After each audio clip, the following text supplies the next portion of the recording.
Donc, vous avez réussi à télécharger le dossier. Donc, l'adresse ici, à taper dans la barre d'URL d'un navigateur. Ça vous amène vers un Google Drive avec le dossier et l'image JPEG dedans. L'image JPEG, quand on l'ouvre dans Photoshop, ça ressemble à ça. Voilà. Vous avez vu sa petite tête là? Prêt à vous mordre? Voilà, l'idée c'est que dans Dimension, il va falloir simuler une impression avec un vernis comme ceci. Vous voyez, ça c'est le reflet. Donc puisque Dimension permet de simuler des choses avant de les faire en vrai, des effets spéciaux d'impression notamment. Vous voyez que les écailles ont reçu un vernis. Voilà. Et donc ce que je vous demande, c'est de préparer ça dans Photoshop et d'arriver à faire ça dans Dimension. Ce n'est pas évident du tout d'arriver à faire ça. Et donc, ça vous permettrait de faire une simulation dans Dimension d'un poster qui a du vernis, voire même aussi du doré, du relief, mais ça c'est autre chose, avant même de passer à la phase d'impression. Sinon, à quel moment vous voyez ce que ça donne quand vous préparez un poster avec du vernis, ou une carte de visite avec du vernis? Ben, c'est seulement quand elle est faite que vous voyez ce que ça donne. Tandis qu'en fait, vous avez la possibilité de simuler dans le logiciel 3D. Voilà, voilà. Et alors, bien sûr, on peut exporter, je vais le faire ici, une exportation, publier une scène 3D. Donc, je suis dans Adobe Dimension, je publie une scène 3D, je vais lui donner un nom, serpent avec vernis, oui, c'est bien. Créer un lien public. Et donc, ça veut dire qu'un client, même s'il n'a pas Adobe Dimension, par le web, va pouvoir regarder ce que ça donne. Ça veut dire que vous-même, vous pourriez, dans votre portfolio personnel même, votre portfolio à vous, montrer des choses que vous avez faites. Alors bien entendu, vous pourriez aussi filmer le produit fini et montrer que ça brille en tournant le produit ou en tournant autour avec la caméra, ça c'est possible. Bon, là il est en train de télécharger. En fait, télécharger, ça veut dire uploader pour lui. Hein. C'est du téléversement, comme les Québécois disent. Même s'il affichait le mot télécharger, je vais l'afficher sur le web. Non, je vais non pas créer un lien public, idiot, c'est pas ça, on l'a déjà fait. Ok, c'est malin. Gérer les scènes publiées. Voilà, on va aller sur Adobe. Parce que là, j'ai fait une gaffe. J'ai cliqué sur le mauvais bouton, donc je vais aller sur les scènes publiées. Serpent avec vernis, il est là.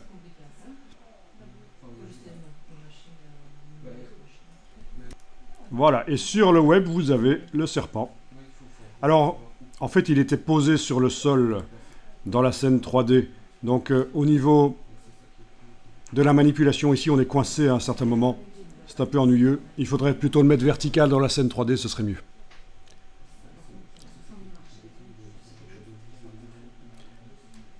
Bon, ça, c'est du vernis par-dessus l'impression. À un certain moment, je vais vous montrer... Dans la vraie vie, sur du papier, je vais vous montrer cette même image où on a d'abord mis le vernis, et puis on a imprimé par-dessus. Et on ne voit pas le vernis du coup. Et ça sert à faire ce qu'on appelle de l'haptique. Du toucher en fait. Le vernis ne se voit pas parce qu'il est sous l'impression, ça c'est l'autre travail qu'on fera. Mais quand on passe le doigt, on sent. Voilà, donc haptique. Quand on vous parle d'impression haptique, ça veut dire qu'il y a une sensation tactile. Quand on passe avec le doigt sur l'impression, on sent du relief. C'est utilisé souvent pour les livres, pour les enfants par exemple. Mais aussi pour faire du braille. Oui, les petits points pour le braille, pour les aveugles, peuvent être imprimés. Notamment, imprimés ou défoncés, il y a différentes techniques, mais...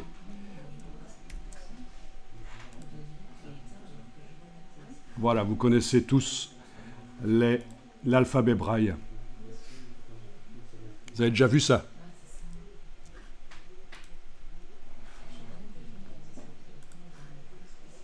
Ok. Ok, donc à ce stade, le travail commence pour vous dans Photoshop. Tentez de faire les écailles du serpent en vernis et qu'on le voit dans Dimension. Bon, mais vous allez voir déjà une petite astuce dans le dossier Snake 07, les deux fichiers pour Adobe Dimension et le fichier Adobe Dimension. Donc là déjà ça va vous aider, vous allez voir les deux fichiers Photoshop qui sont utilisés par Adobe Dimension. Et pour arriver à ce dossier, il faut taper ça dans la barre d'URL d'un navigateur. Donc le serpent, palette des calques, et on va bien sûr mettre un calque de réglage de type seuil. Oui, vous n'avez pas fait image réglage seuil, parce que si vous y allez par image réglage seuil, ça va faire quelque chose qui est non... comment dire, qui est destructif, voilà, non modifiable. Donc le calque de réglage de type seuil est là.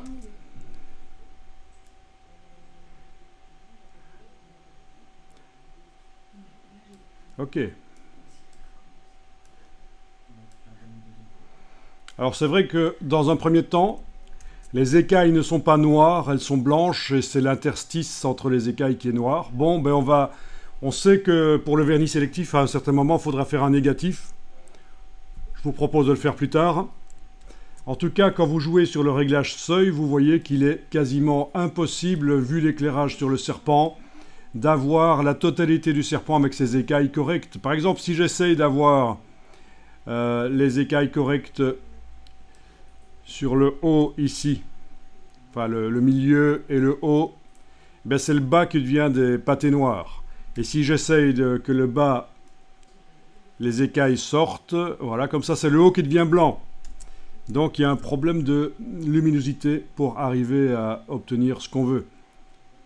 Il n'y a aucun réglage seuil qui convient pour la totalité du serpent, vous voyez ce que je veux dire. Bon, donc, comment faire?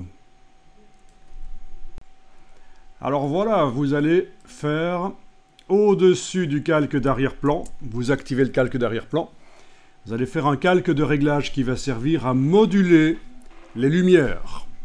Est-ce que vous connaissez ce type de calque de réglage qui permet de faire en sorte qu'une partie de l'image devienne plus sombre, une plus claire? Et en faisant ça, forcément, ça va influencer sur ce qu'on est en train de voir là, qui est passé par le réglage seuil.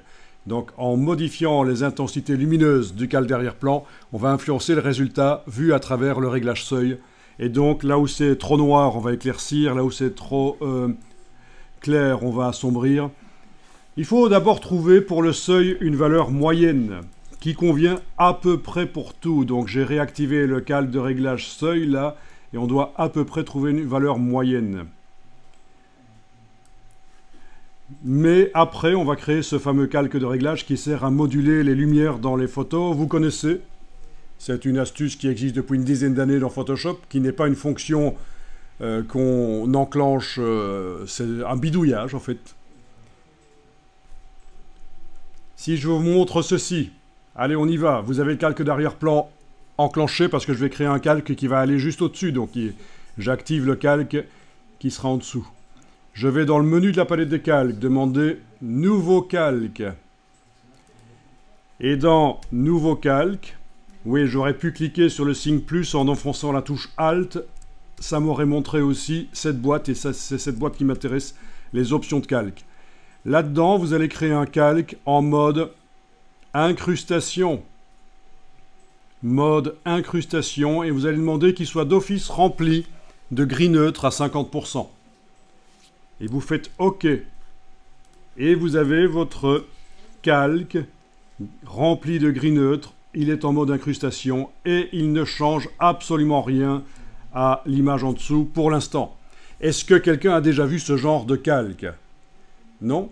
C'est super intéressant. On va tester sur une vraie image après. Une vraie photo dans le but de moduler les lumières. Mais ici, c'est dans le but de faire ressortir les écailles qui nous intéressent. Parce que vous ne pouvez pas passer à côté de ça au niveau retouche photo, c'est super génial. C'est ce qu'on appelle le calque de réglage densité plus, densité moins. En fait, ça remplace Les outils, oui, tu dis? Il y a un pinceau avec ça, non? C'est ça. Ça va remplacer, où est-ce qu'ils sont? Là, voilà. Ça remplace l'outil densité moins et densité plus, qui sont les vieux outils destructifs. On ne sait pas les utiliser de manière non destructive, et donc on n'utilise plus ça, très rarement.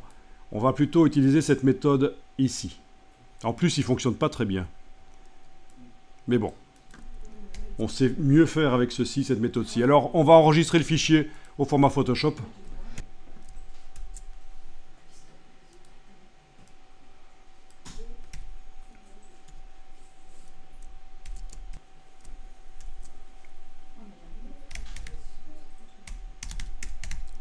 Ok, j'ai mis 0,1. J'ai juste ajouté pour vernis ici. Mais voilà, on sait que c'est pour faire le vernis.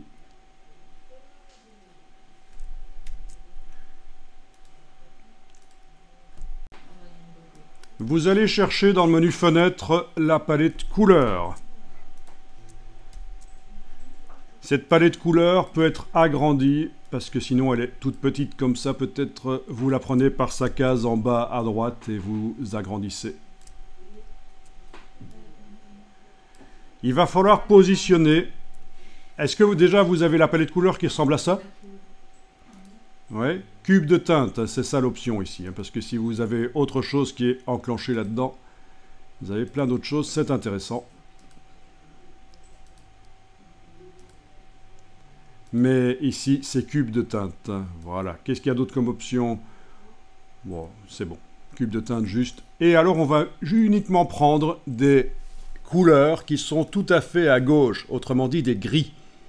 Vous n'allez jamais chercher des choses là au milieu pour l'exercice ici. Bien sûr, pour d'autres exercices, vous pouvez, mais pour l'exercice ici, on va juste aller chercher des gris sur le côté.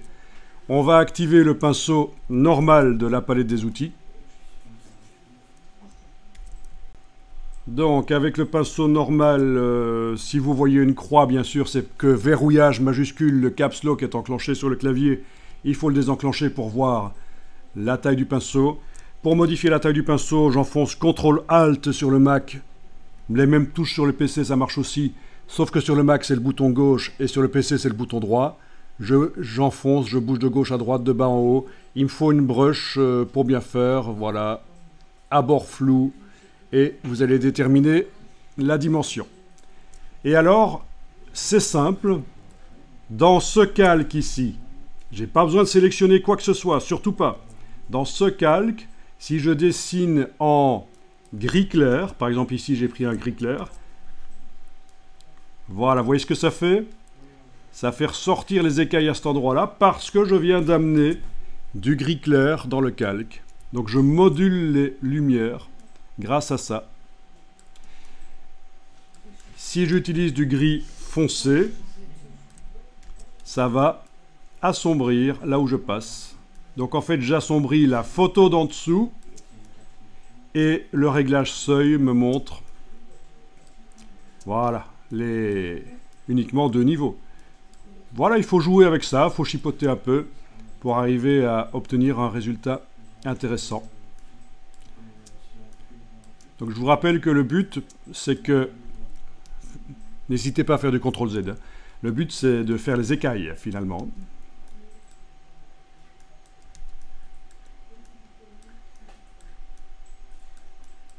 Voilà, il faut que les écailles apparaissent pour bien faire.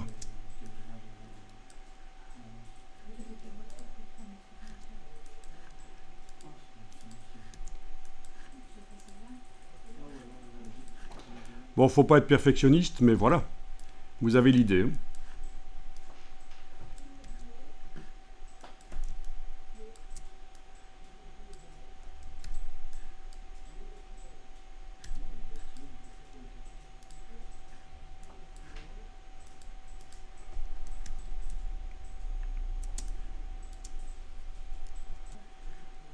Voilà, donc j'ai amené du sombre et du clair pour modeler les lumières. Alors évidemment, si vous enlevez l'œil en face du calque seuil, vous voyez l'image du serpent modifiée au niveau de ses luminosités. Ça ressemble à rien du tout, on ne l'a pas fait dans le but de regarder l'image. Si vous enlevez l'œil en face de calque 1 et vous le remettez maintenant, vous allez voir avec et sans. Voilà. Et donc, C'est ça qu'on a fait, on a modifié les luminosités, mais le but c'était de les voir l'image à travers le réglage seuil que je réaffiche là. Voilà, vous allez enregistrer ça.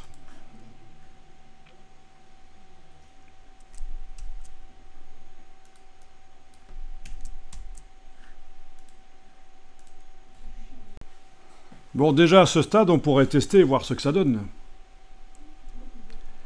Alors, quelles sont les proportions de cette image? Je vais dans Image, taille de l'image.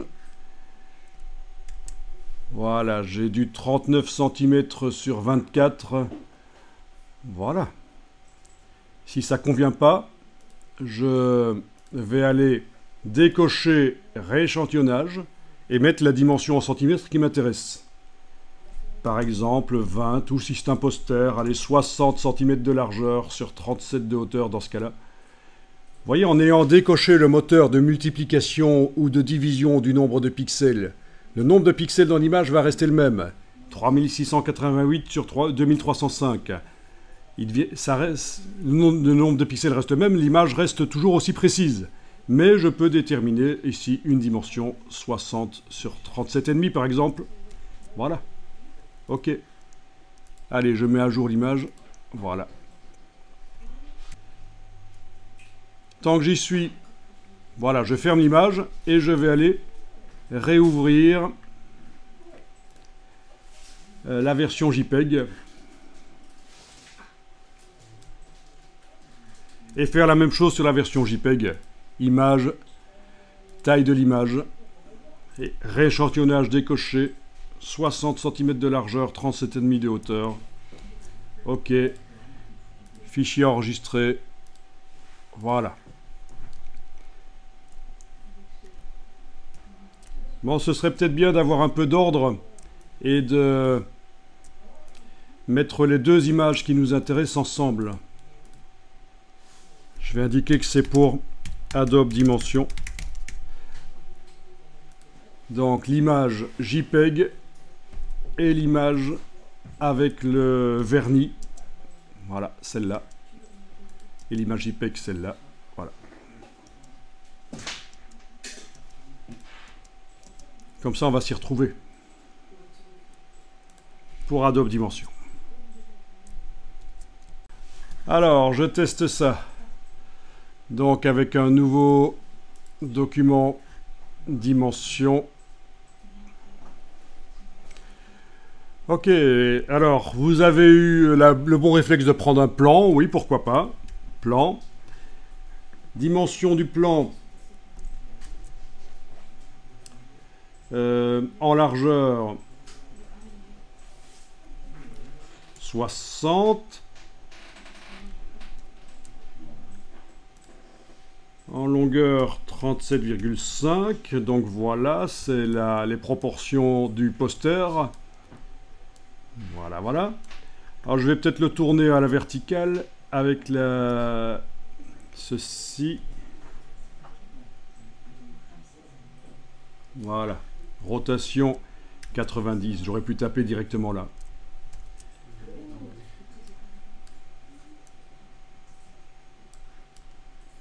Ok.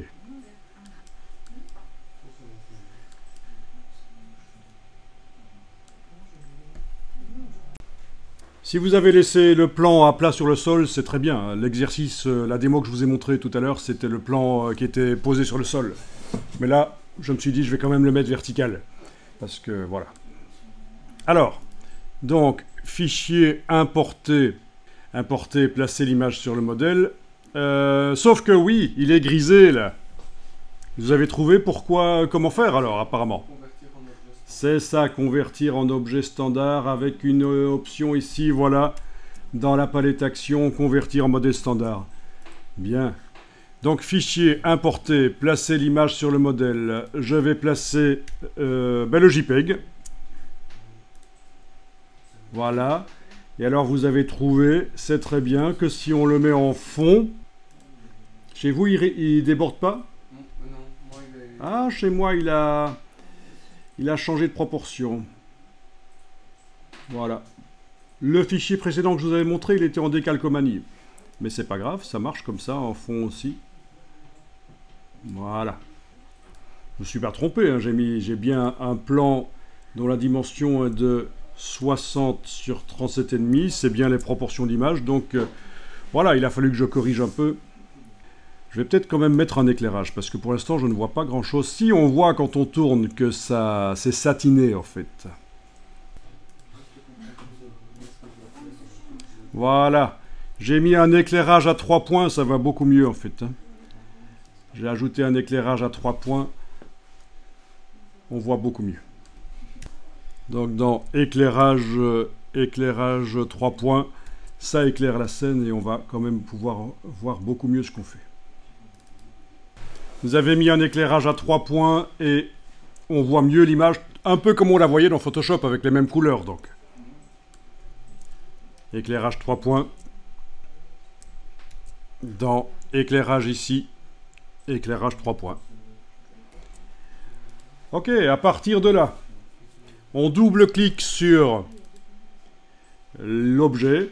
On est sur la partie image de la matière. Et vous avez dans les propriétés en bas à droite le canal rugosité. Et vous avez le petit signe plus. Et vous allez charger l'image Photoshop que vous avez faite. Donc, sélectionnez un fichier sur l'ordinateur. La voilà.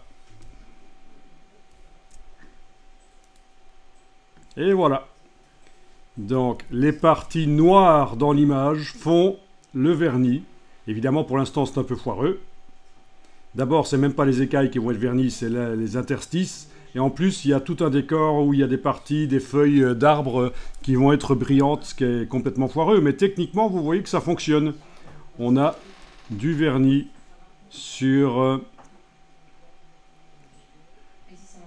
l'image. Alors, ça ne fonctionne pas chez toi ? Absolument aucun reflet. Est-ce que ton image, tu vois du noir et du blanc, là ? L'image que tu viens de charger dans le canal rugosité. Ok. Est-ce que tu as bien mis un éclairage 3 points ?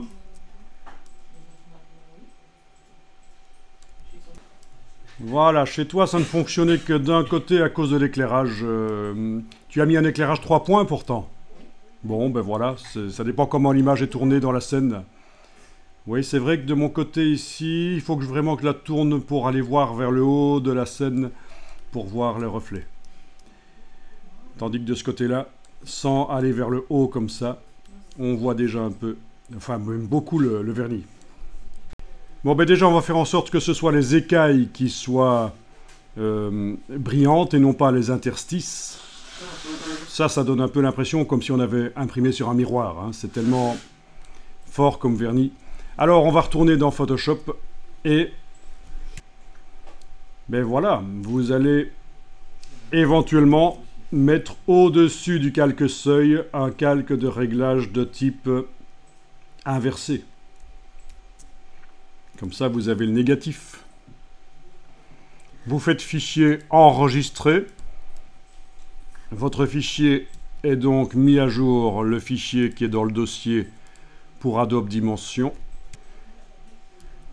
Vous allez dans Dimension. Vous voyez votre image que vous avez chargée dans le canal rugosité. Vous cliquez là sur elle pour faire apparaître le panneau. Et alors, vous allez chercher avec le petit dossier la nouvelle version d'image, en fait.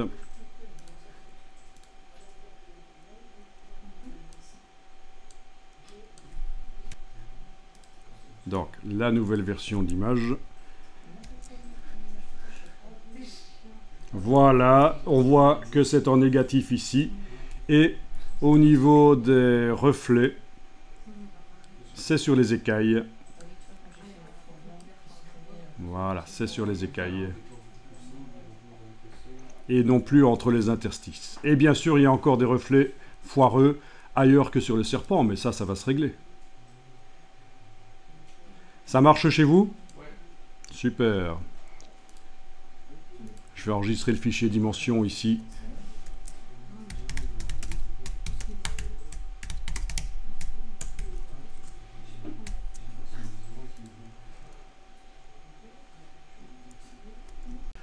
Ok, donc dans Photoshop, ben, il va falloir faire en sorte qu'il n'y ait plus que les écailles qui apparaissent. Donc pour ça, ben, écoutez, vous allez le faire d'une manière non destructive. Il y a plusieurs manières de faire. Moi, ce que je proposerais de faire, c'est faire un...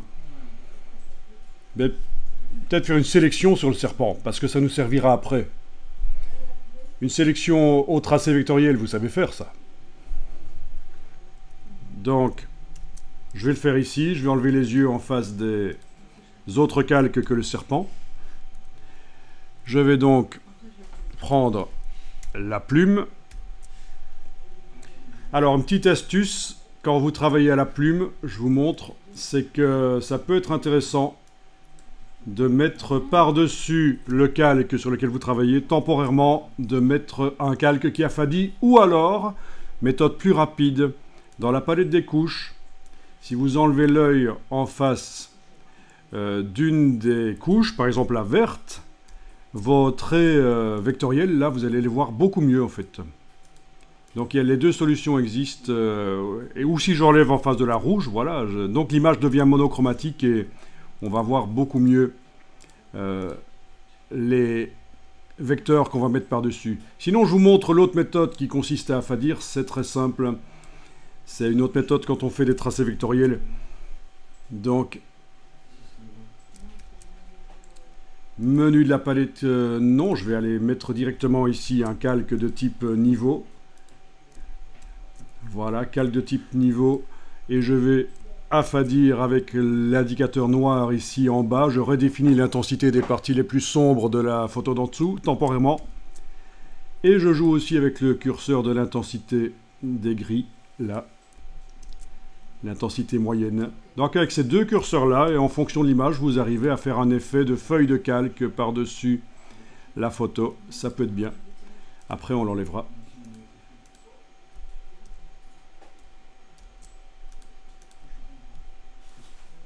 Alors sinon, avant de commencer au tracé, un truc qui serait intéressant à faire, c'est de voir si Photoshop s'en sort pour trouver le sujet. Vous avez essayé avec l'outil de sélection de sujet, par exemple. Est-ce qu'il arrive à trouver le sujet? Ouais, plus ou moins. Plus ou moins, ça peut déjà dégrossir le travail, mais enfin, si on regarde quand même, il ne comprend pas trop la forme du serpent. Hein. Il est complètement perturbé par les feuilles. On a un serpent grumeleux, c'est dégoûtant. Donc, je vais le faire à la plume. Donc, dans mon cas, j'affiche le calque et je vous ai montré qu'on pouvait aussi enlever une des couches dans la palette des couches pour mieux voir ce qu'on fait à la plume. Ok, donc touche verrouillage majuscule. Je vais commencer par exemple. Je vais commencer là. Et je vais faire des micro-tangentes et touches contrôle du PC ou commande du Mac, je vais ajuster à chaque fois. Alors pour ce qui est des feuilles, là, je vais passer à travers dans un premier temps. Donc, vous connaissez la technique de la micro-tangente de Adobe. C'est ce que je suis en train de faire ici. C'est ce qui permet d'avoir le maximum de contrôle. Ceux qui ne connaissent pas cette technique-là, vous regardez et vous allez apprendre quelque chose sur la création des tracés. Par exemple ici, micro-tangente, touche commande du Mac, j'ajuste la première tangente et la deuxième tangente, je la laisse petite. Elle va influencer très peu la courbe suivante. Avec la touche Alt, je casse et je redirige dans le sens où ça doit aller. Micro-tangente, touche commande, j'ajuste. C'est pas évident de vous montrer bien... parce que je dois zoomer et en même temps je dois faire le tracé, mais ça va aller. Micro-tangente, touche commande, ajuster. Barre d'espacement pour bouger sur la fenêtre. Micro-tangente, touche commande, ajuster. Et alors si vous faites du vinyle... ah oui, il y a la queue qui est foireuse ici. Elle est cachée derrière un rocher, je pense. Mais bon, c'est pas grave, je vais la terminer comme ça. Si vous faites du vinyle autocollant... Les tracés que vous faites avec la technique de la micro-tangente, c'est beaucoup mieux parce que vous allez éviter les cassures dans les courbes du vinyle. Ça doit vous dire quelque chose. Ceux qui ont déjà fait des vinyles, on voit parfois des cassures foireuses dans les courbes. Eh bien, cette technique-ci évite les cassures foireuses. Ok, micro-tangente. Alors, ici, changement de direction radical, touche Alt. Je casse la micro-tangente. Voilà. Micro-tangente, touche commande, ajuster. Donc ça, c'est la méthode préconisée par Adobe pour faire des tracés. C'est ce qui préconise, c'est ce qu'il y a de plus facile, c'est ce qui crée des tracés sans cassure. Parce que chaque point a deux moitiés de tangente, mais il y en a une qui est plus petite que l'autre. Alors ici, cassure parce que ça change de direction. Voilà. Alors vous êtes au courant qu'il y a des services en ligne qui vous font des tracés. Pour 1 $, 3 $, 5 $, ça dépend de la complexité, mais ça existe. Quand on a des dizaines et des dizaines d'objets à détourer pour le lendemain, pour faire un catalogue, soit vous y passez la nuit, vous vous pétez la santé, comme on dit, soit vous récupérez le lendemain matin le travail fait par quelqu'un d'autre qui est à l'autre bout du monde éventuellement. Ça s'appelle les Clipping Path Service. C'est toujours mieux de le faire soi-même, bien sûr, mais bon.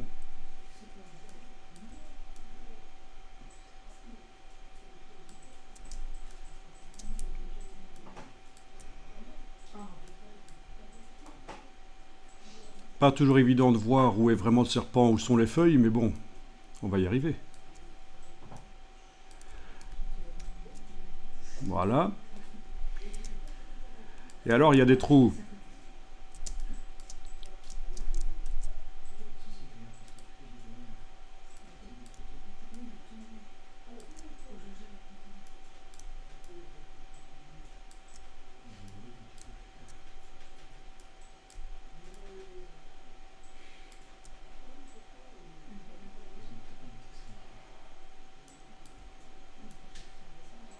Donc avec la touche commande, on peut bien sûr repositionner le point aussi, à la touche contrôle du PC.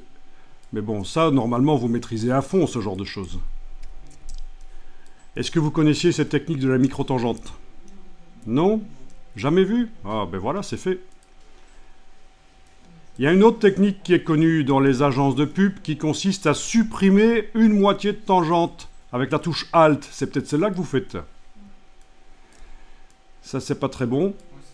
Ah, c'est pas très bon comme méthode, mais elle est très répandue en agence de pub, la suppression de la moitié de tangente. Il y a d'autres méthodes, il y en a qui font des droites et puis qui vont mettre des courbes après, manuellement. Voilà. Donc ici, c'est fait en temps réel. Ok, je vais enregistrer l'image pour intégrer le tracé.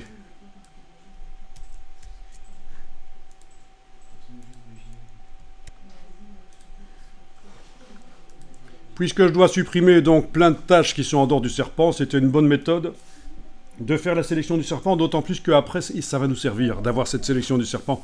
Vous allez voir. Donc, je vous montre quand même ici, Clipping Path Service. Donc, c'est ce qu'on appelle de la délocalisation. Alors, c'est evil, c'est très mal.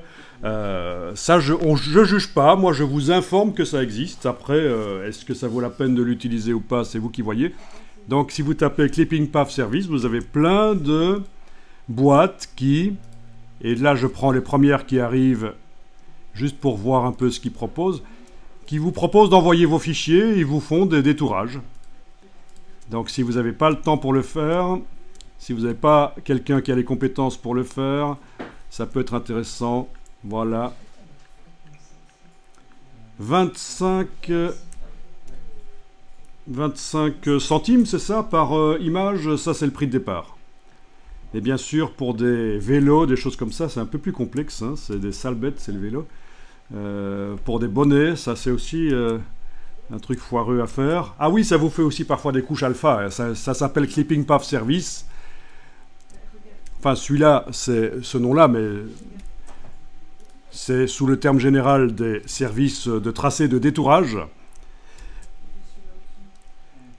Et ça vous fait aussi des couches alpha parce que les tracés, c'est bon pour les objets à bord net, mais quand on a des objets à bord flous comme des cheveux et des choses comme ça, des bonnets, c'est pas génial. Et même des choses complexes comme ça, une couche alpha sera mieux qu'un tracé.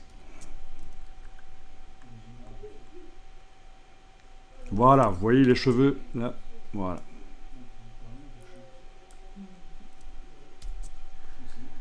Au niveau des prix, ça varie. Pricing. Voilà, easy 1 $. Medium 1,50 $ jusqu'à 3 $ l'image. Je descends. Difficile 4 à 5 $. Ceci dit, si on a la technique, c'est pas si difficile que ça. Extra hard. Ah, des extra hard. Ben, on se croirait sur un site un peu scabreux, mais non, on parle bien des tracés. Voilà, vous voyez le principe. Hein.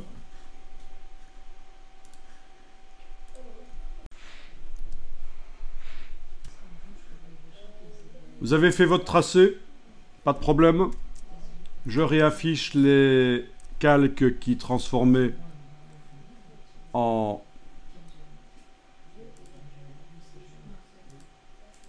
Ah oui, forcément, ça ne marche plus parce qu'il y a ce tracé-là qui doit disparaître. Je vais le renommer. Hein. Comme ça, on comprend à quoi il servait. Voilà. Ça va être le densité plus, densité moins. Ce qu'on appelle en anglais le dodge and burn. D'accord. Le seuil, le négatif, ça parle par soi-même, l'arrière-plan. Donc voilà. Vous savez ce que ça veut dire dodge en anglais? Ah, c'est pas évident, c'est de l'anglais assez élevé, ça. Il faut être assez fort en anglais. Dodge. Ah, comment tu connais ça? Parce que les jeux vidéo, sans doute, non? Ah, ben voilà. Esquive. Par exemple, si quelqu'un veut pas répondre à une question que vous lui avez posée, vous pouvez lui dire Are you dodging? Est-ce que tu esquives? Est-ce que tu essayes de t'échapper, de pas répondre à la question? Ben, dodge and burn, c'est ça, voilà. Burn, c'est assombrir. Dodge, c'est éclaircir dans ce contexte-là.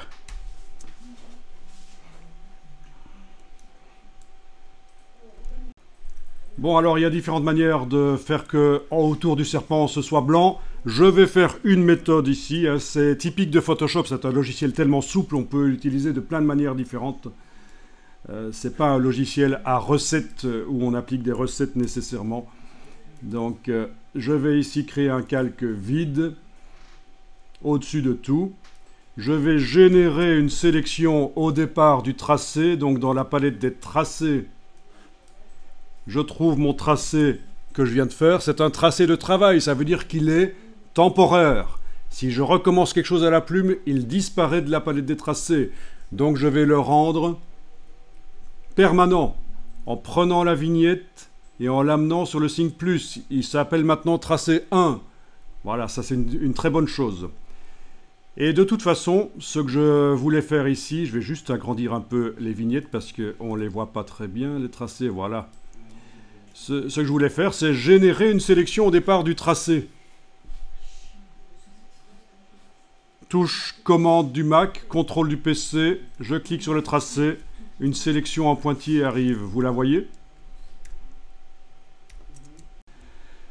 Ok, sélection intervertir. Donc ce qui est sélectionné se trouve bien sûr entre le bord de l'image et le serpent. Et je vais remplir. Ah oui, vous avez vu que dans la dernière version de Photoshop, il y a un truc nouveau qui est apparu. Il encadre les pixels d'un calque avec un cadre bleu. Ça, c'est assez récent en fait. Début 2024, c'est arrivé. Bon, c'est ça ce cadre bleu, mais sinon, voilà. D'ailleurs, il faudrait que je vois si on peut pas l'enlever parce que c'est ennuyeux. Et ça s'appelle maintenant comment? Vous n'avez pas vu cette fonctionnalité? Il est dans les extras apparemment. Ah, c'est contour du calque en fait.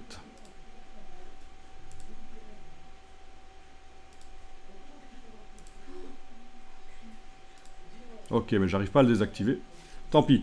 Quoi qu'il en soit, j'ai fait l'inversion. Je vais remplir maintenant. Édition remplir avec blanc. Voilà. Et voilà.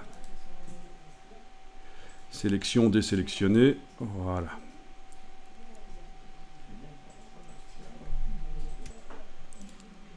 Ah, voilà. Dans l'outil de déplacement, les options de transformation. Ce cadre bleu disparaît. OK. Voilà, rempli de blanc sur le calque. Ben, je vais enregistrer l'image et on va la tester dans Dimension.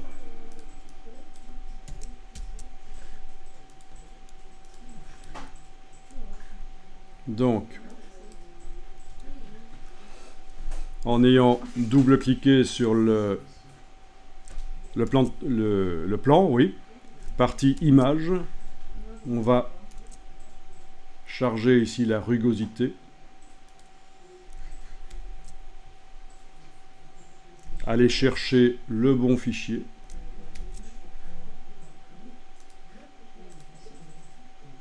Et voilà, on a les écailles en relief et pas le reste. En vernis, pas en relief. En vernis et pas le reste.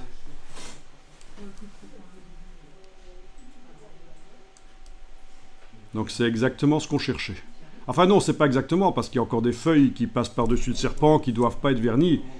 Mais techniquement, c'est pas mal.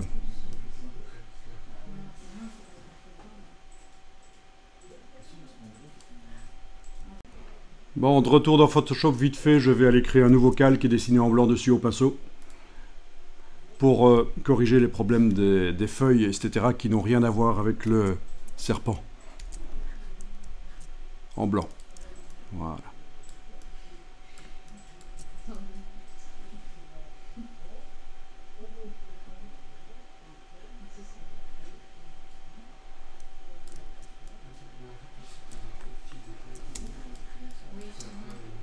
Si certaines écailles n'ont pas de reflet, c'est pas grave. Il vaut mieux le faire avec la retouche là, avec un pinceau à bord net. Ce sera mieux qu'à bord flou. Bon, ça fonctionne chez toi? Parfait.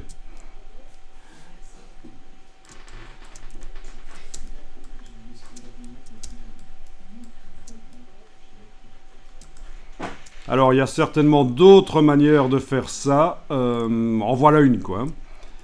Photoshop est tellement souple que je ne peux pas vous dire que c'est la méthode à appliquer. Non, non.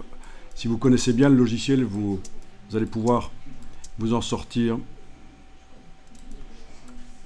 par d'autres méthodes aussi.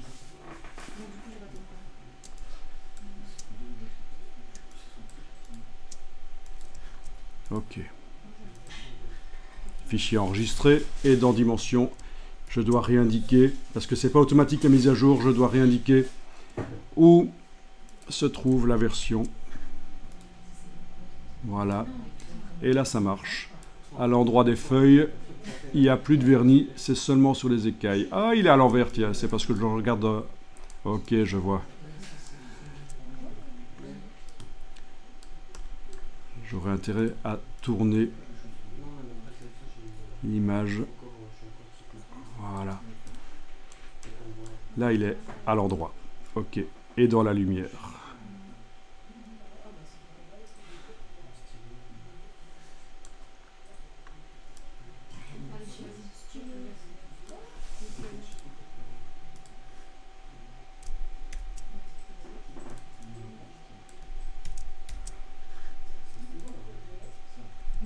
Donc vous avez vu que dans le processus ici, on a utilisé un calque de type densité plus, densité moins, donc un calque Dodge and Burn.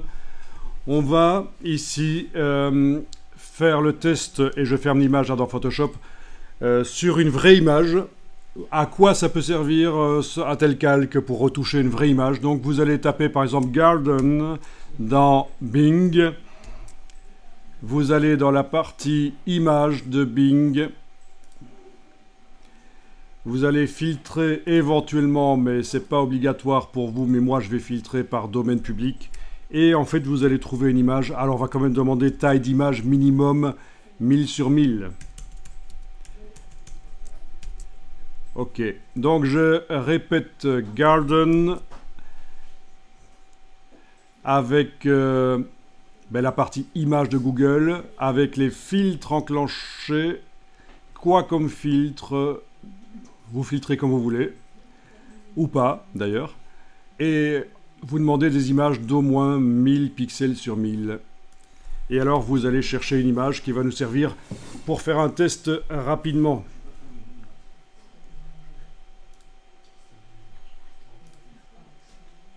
N'oubliez pas de cliquer sur afficher l'image quand vous avez cliqué sur une image là dans Bing pour voir éventuellement l'image en haute définition, et on revient sur l'onglet d'avant et on clique sur la croix en haut à droite de Bing pour revenir au résultat. Voilà. Voilà. Donc là, je viens d'afficher en grand 2 images que j'enregistre. Dans le dossier d'aujourd'hui, je vais faire un dossier Garden. Voilà. Celui-là aussi. Voilà. Donc vous quittez, on va dans Photoshop, voilà. On ouvre une des images déjà.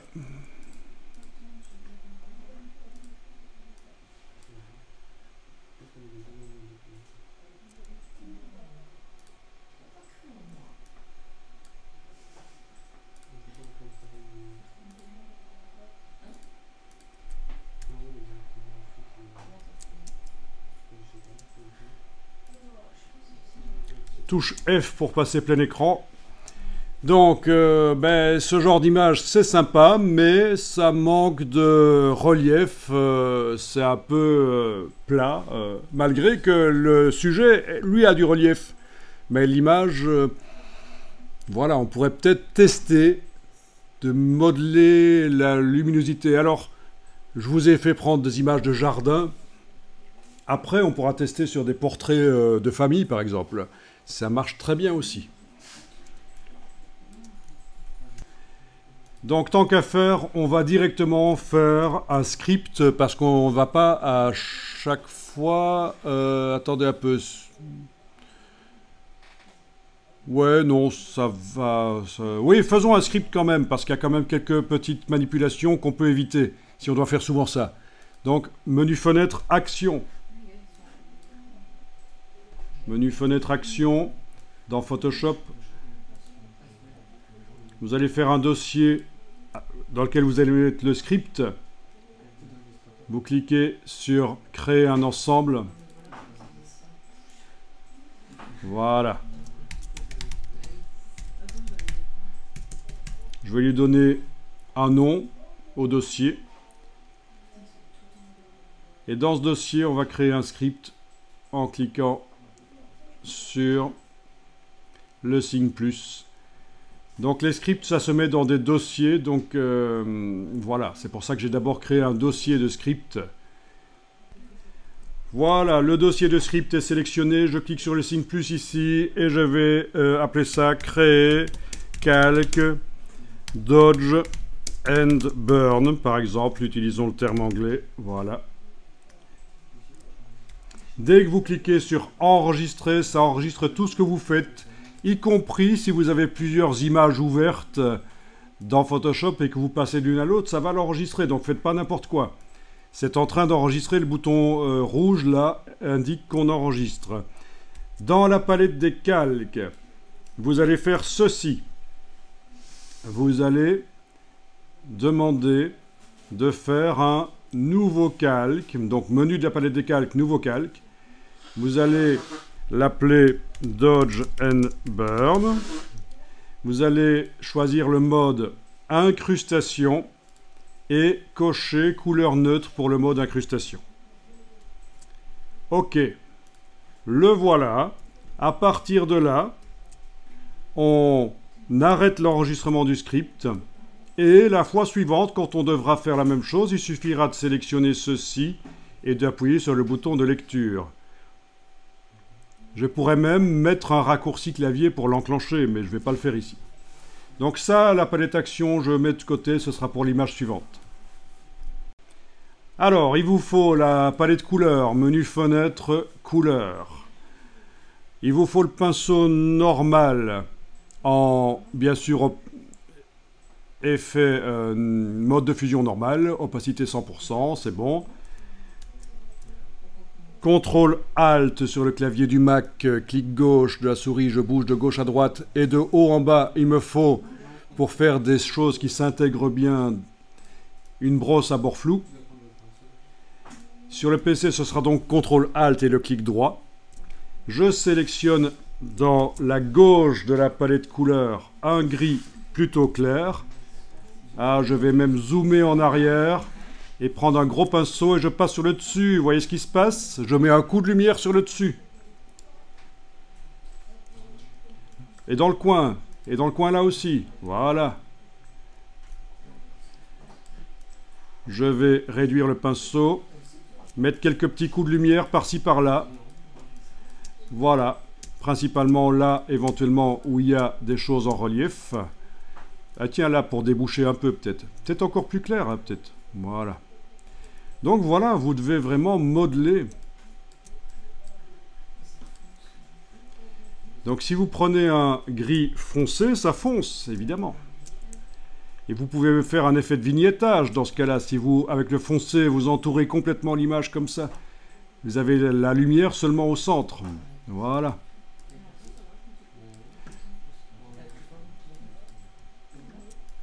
Ah, c'est pas évident, hein. Voilà, donc le problème, c'est que ton pinceau était en mode produit au lieu de normal. Et donc, tu n'arrivais qu'à assombrir. Voilà. Donc, très intéressant de pouvoir, comme ça, donner des taches de lumière ou de sombre à différents endroits, selon ce qu'on veut faire. Le focus. Sur quoi veut-on attirer l'attention? Ok, je vais réessayer sur l'autre image maintenant. L'autre image, c'est celle-là, voilà, oui, je l'ouvre. Et c'est là que le script d'action va servir. En simplement, en cliquant sur le nom du script, attention, pas le nom du dossier, ça c'est pas un script, c'est un dossier de script. Le nom du script. Je clique sur le bouton de lecture et dans la palette des calques, le calque va se faire en une fraction de seconde. Voilà, il est fait. Je n'ai plus qu'à tester. Et bien sûr, par le traitement par l'eau, fichier automatisation traitement par l'eau, je pourrais sur tout un dossier qui contient des images, des dizaines d'images, des centaines d'images, lui demander de mettre un calque. Donc dès que j'ouvre l'image, le calque est déjà là. Ça, c'est encore une autre solution. Mais il faudrait qu'on le fasse ensemble pour tester parce que ce n'est pas si évident que ça, le traitement par l'eau. Alors surtout, n'oubliez pas de zoomer en arrière parce que si vous voulez utiliser une grosse brush, sur le bord de l'image, ce sera la seule solution. Voilà. Par exemple, ici, j'éclaircis l'arrière. Ok. Tiens, je vais éclaircir l'avant aussi, là. Enfin, voilà, on module.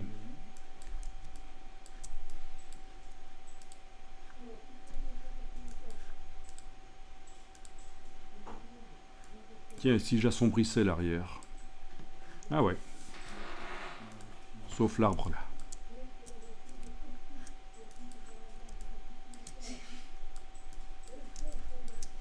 Voilà.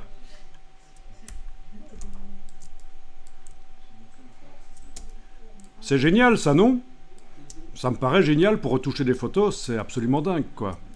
Et c'est non destructif, puisque à aucun moment on ne joue sur les pixels d'en dessous. On peut fermer, réouvrir, modifier. Donc voilà ici, vite fait. Je ne suis pas extrêmement content de mes retouches, mais techniquement, je vous ai fait la démonstration. Mais je ne trouve pas que ici j'ai apporté quelque chose d'extraordinaire. Si je mets l'œil en face du calque, voilà ce que ça donne. Voilà ce que je viens de faire. Et avant, c'était comme ça. Ouais, j'ai quand même un peu débouché. C'était fort sombre le centre. Hein, voilà. Et l'autre image, contrôle tabulation. Voilà comment c'était avant et voilà comment c'est maintenant. Voilà. Mais là, ça sent la retouche. Hein. Là, sur celle-ci, ça sent la retouche. Moi, quand je vois une image comme ça, je me dis, il y a un problème, ça a été retouché.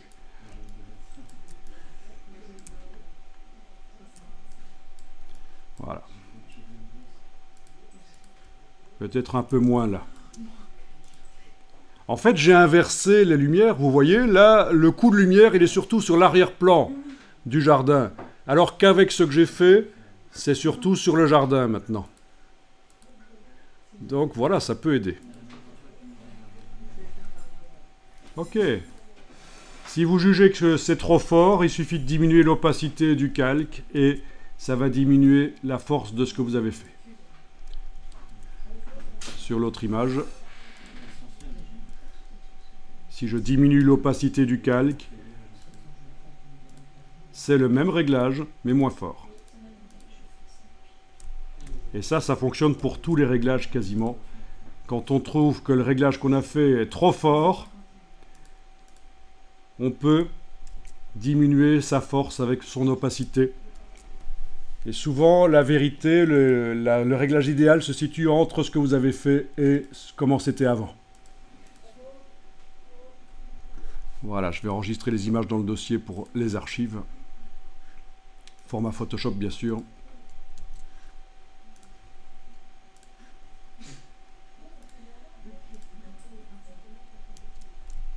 Donc ici dans Bing, j'ai juste tapé Family, image d'au moins 1000 pixels sur 1000, domaine public, et j'ai été chercher quelques images que je vais maintenant enregistrer pour faire la même chose. Comme ça, vous voyez que pour la retouche de portrait, ça pourrait servir. Ah oui, j'en ai pris que 2 finalement. Ok.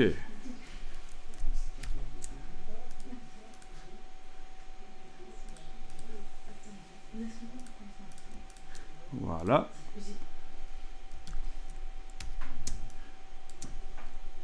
Donc, le script pour rapidement, en un clic, mettre le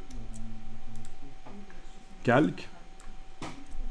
Et je vais tester avec le pinceau et la palette couleur qui est là sur le côté, en allant chercher des choses plus ou moins foncées ou claires. Je vais tester ce que ça donne. Ok, là j'ai assombri le fond. Je vais maintenant, avec une broche plus petite, éclaircir ou rétablir la version normale, avec un gris moyen. Voilà.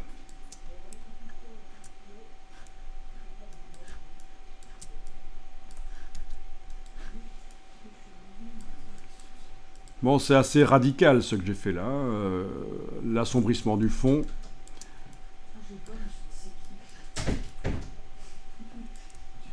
Voilà, donc avant-après.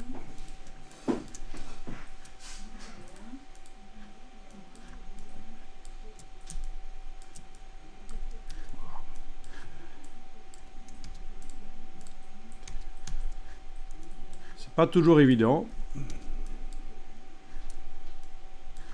Surtout quand il y a des zones frontières là, mais bon.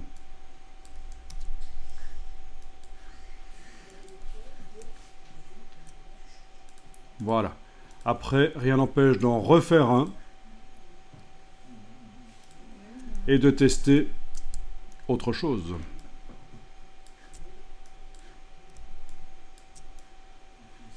Donc là, je prends le parti complètement différent, j'éclaircis.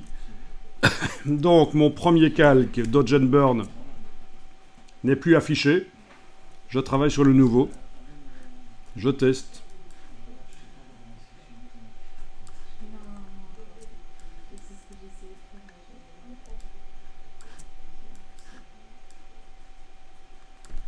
Non, annulé.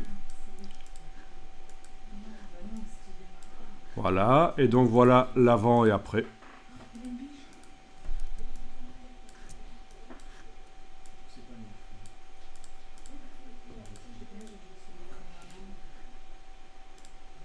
Généralement, on essaye quand même que les visages soient éclairés. Si ça n'a pas été fait en studio avec un réflecteur, ça peut aider ici. Voilà. Donc, première version assombrir. C'est pas terrible, on voit que ça sent la retouche. Deuxième version. Et alors toujours, comme je vous disais, si vous pensez que c'est trop fort, l'opacité du calque, on diminue et ça fait une retouche moins forte. Pour l'autre, je diminue l'opacité de l'autre. Je teste, je vois. Voilà. Finalement, ça c'est une des retouches et ça c'est l'autre.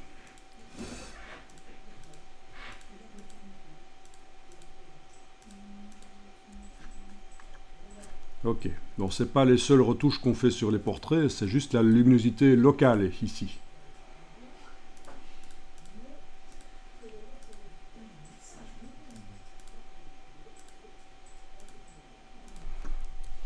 Ok, sur l'autre image pourrie là. Voilà. Où il y a clairement un problème où le bord de la photo est trop clair. Voilà.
Ok, bon, en quelques secondes là, voilà, je suis passé de ça à ça.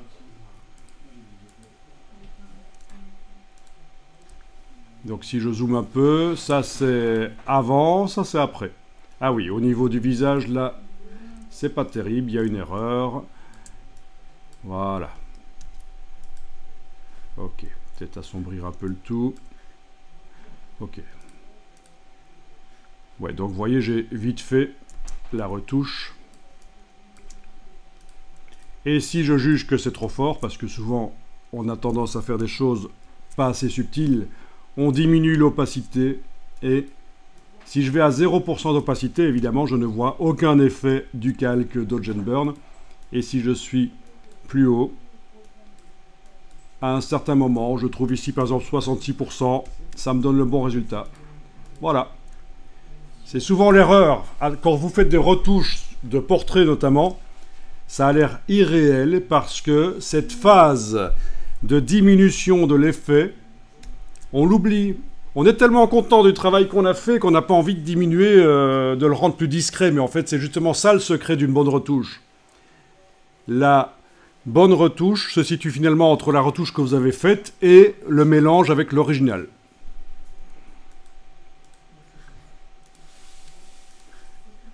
Je vais sauvegarder ça forcément au format Photoshop puisqu'il y a des calques. Alors juste rapidement pour votre information personnelle, ce qu'on vient de faire, on aurait pu le faire directement donc sur les pixels de l'image avec ces vieux outils qui datent des premières versions de Photoshop pour éclaircir ou pour densifier. Et ça c'est en ce qui concerne la saturation. Ce sont des outils foireux qu'il ne faut plus utiliser.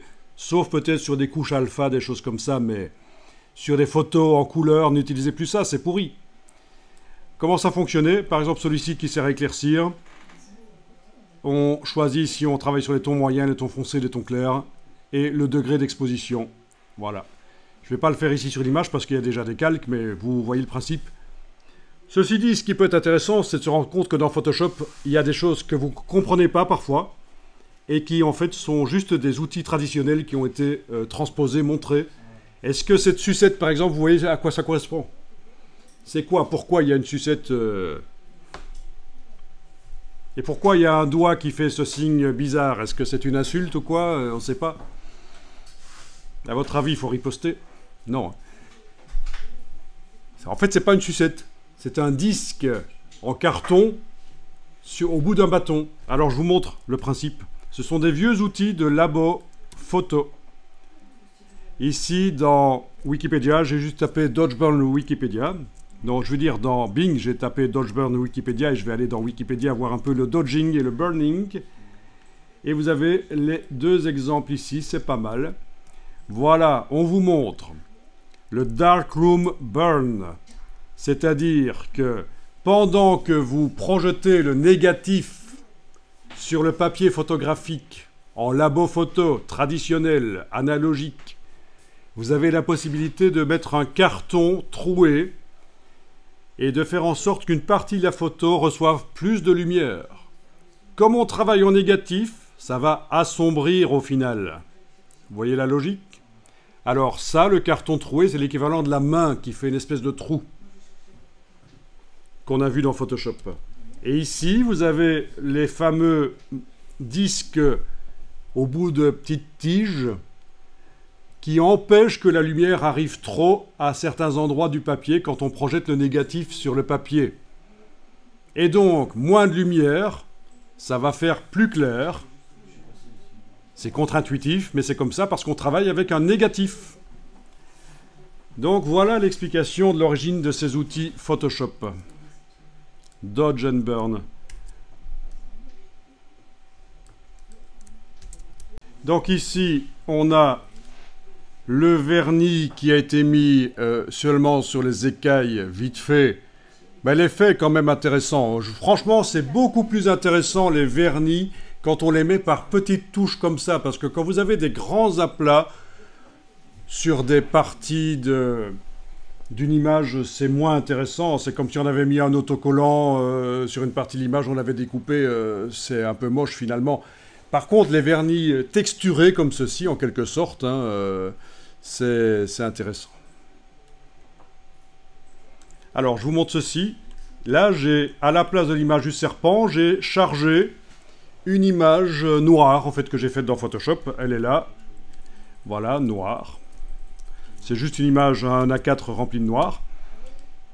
Et sur cette image noire, oui, j'ai pas travaillé sur la matière de base parce que c'était plus simple. Sur cette image noire de Photoshop, j'ai été dans la partie rugosité, chargé, ben, la même chose que sur l'autre image du serpent, là. C'est le vernis, voilà. Et ça donne pas mal. Pour des cartes de visite, des choses comme ça, des packaging de parfums, par exemple, c'est super, ça. Ensuite, ici, c'est presque la même chose, sauf qu'on a un vernis mat, d'abord, qui fait la forme du serpent, et on a le vernis brillant par-dessus.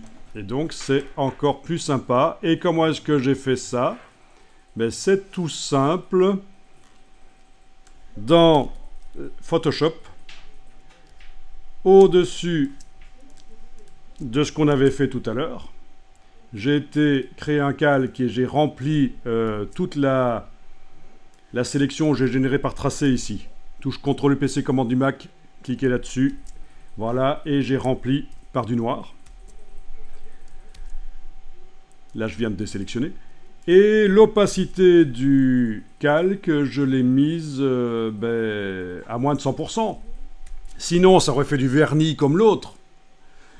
Le but, c'est d'avoir un gris plus clair, fichier enregistré, et d'aller dans Dimension, donc dans cette image noire que j'ai chargée, aller changer son canal de rugosité et aller viser le fichier que j'ai appelé ici vernis brillant et mat. Voilà. Et voilà. Donc là, j'ai un peu diminué la force du vernis mat et on voit ce que ça donne. Oui, parce qu'il existe du vernis brillant et du vernis mat.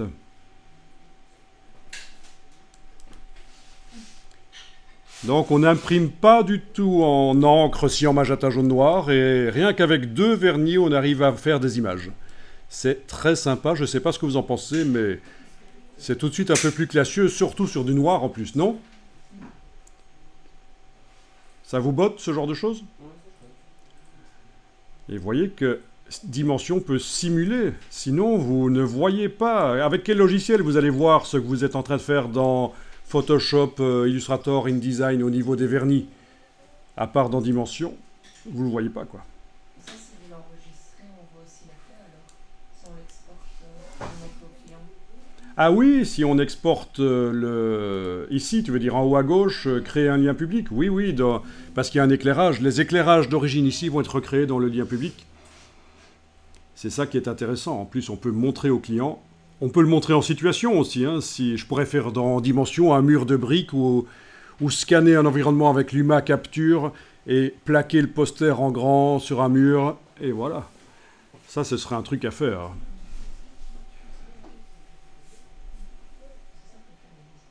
Ou en réalité augmentée aussi. À travers l'écran d'une tablette, je peux voir le poster dans la vraie vie. La tablette filme le mur et sur la tablette, je vois ce que ça donne. Un peu l'effet simulation qu'on a chez Ikea, par exemple, hein, où il vous montre ce que les meubles à quoi ça va ressembler quand ce sera dans votre environnement. C'est la réalité augmentée quand on mélange le film vidéo en temps réel et la 3D par-dessus. Donc voilà, ça c'est la version exportée qui va arriver. Je ne l'ai jamais vue, évidemment. Vous avez vu que j'ai généré... Ah, forcément, il y avait plusieurs éléments. Donc les 2 d'à côté sont restés, mais sinon, vous voyez, ça fonctionne.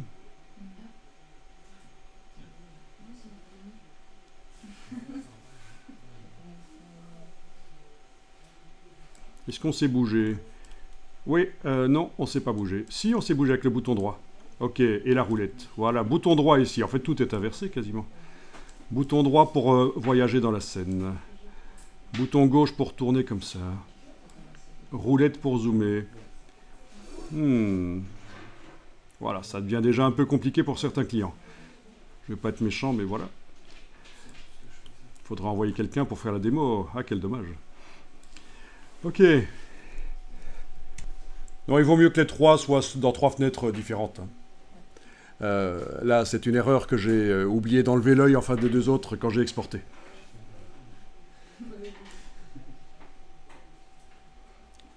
Très sympa, ça.